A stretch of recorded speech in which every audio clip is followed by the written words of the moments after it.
বসিরহাট ইটভাটা কাণ্ডে বিস্ফোরকের তথ্য উড়িয়ে দিচ্ছে না ফরেনসিক দল।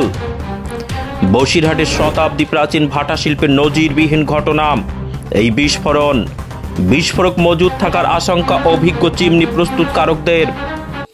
বুধবার সন্ধ্যায় এক ভয়ানক বিস্ফোরণে হুড়মুড়িয়ে ভেঙে পড়ে বসিরহাট থানার শাকচুড়া বাগুন্ডি গ্রাম পঞ্চায়েতের দলতিতে গ্রামের একটি ইট ভাটার চিমনি। ঘটনায় 3 শ্রমিক এবং অন্য এক ভাটার মালিক নিহত হন। পাশাপাশি আহত হয়েছিলেন প্রায় 20 জন শ্রমিক। ঘটনার পর কেটে গিয়েছে প্রায় 36 ঘন্টা। অবশেষে সেই ঘটনার তদন্তে অগ্রগতি আনতে রাজ্যের ফরেনসিক দল ঘটনাস্থলে পৌঁছল। শুক্রবার সকাল 11:30 নাগাদ ফরেনসিক দলের 2 সদস্যের প্রতিনিধি দল বসিরহাট পুলিশ জেলার পুলিশ হেডকোয়ার্টার গোলাম সরোয়ার ও বসিরহাট থানার আইসি সুরিন্দর সিংরা বসিরহাট থানার পুলিশকে সঙ্গে নিয়ে ওই ভাটায় এসে পৌঁছান এবং চিমনি সহ পুরো ভাটাটি তারা পরিদর্শন করেন। এমনকি ঘটনাস্থল থেকে একাধিক নথিও সংগ্রহ করে। প্রাথমিকভাবে ঘটনার তদন্তে নেমে ধন্দে পড়ে বসিরহাট জেলার পুলিশ আধিকারিকেরা। ঠিক কী করে বিস্ফোরণ ঘটল তার এখনও সদুত্তর পাওয়া যায়নি।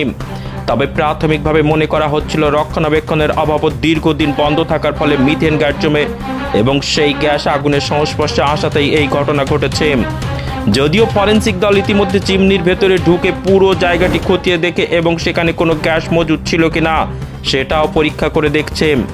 আতশ কাচ দিয়ে ঘটনাস্থল পুরোটাই পর্যবেক্ষণ করছেন।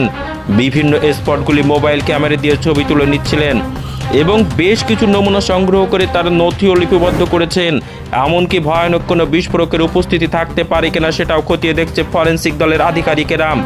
ফলে এক প্রকার বলা যেতেই পারে বিস্ফোরকের তত্ত্ব একেবারে উড়িয়ে দিচ্ছে না ফরেনসিক দল।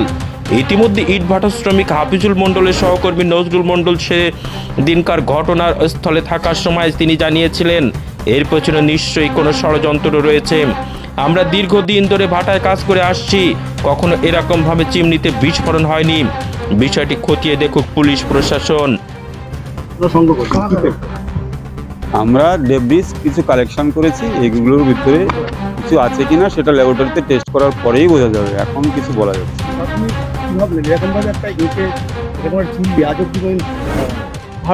হ্যাঁ হতেই পারে, এটা এখন হয়েছে, আপনারা তো নিজেরা দেখলেন হয়েছে। এখন সেটার কারণ আমরা সব টেস্ট করে তখন আলটিমেটলি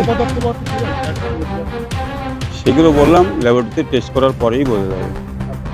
এবং এটা স্টাডি করা হবে, আমরা যা দেখেছি সেগুলো ল্যাবরেটরিতে গিয়ে আমরা স্টাডি করবো, করে তারপরে ফাইনাল রেজাল্ট তখন।